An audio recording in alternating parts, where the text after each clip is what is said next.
দেখুন, লক্ষ্য করবেন দর্শকদের ভূমিকা নিয়ে অভিষেক বন্দ্যোপাধ্যায়ের আজকের অবস্থান কিন্তু বেশ অন্যরকম।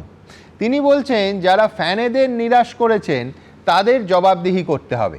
যে দর্শকরা পুজোর জামা না কিনে দিনের পর দিন টাকা জমিয়ে টিকিট কিনেছেন তাদের ক্ষোভ যথার্থ।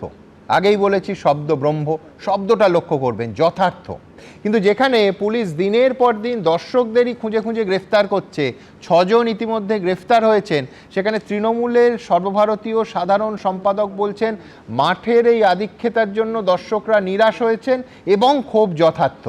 তার মানে অভিষেক বন্দ্যোপাধ্যায় কি বলতে চাইছেন যে অপরাধের সূত্রপাত হয়েছে মাঠের মধ্যে, গ্যালারিতে নয়?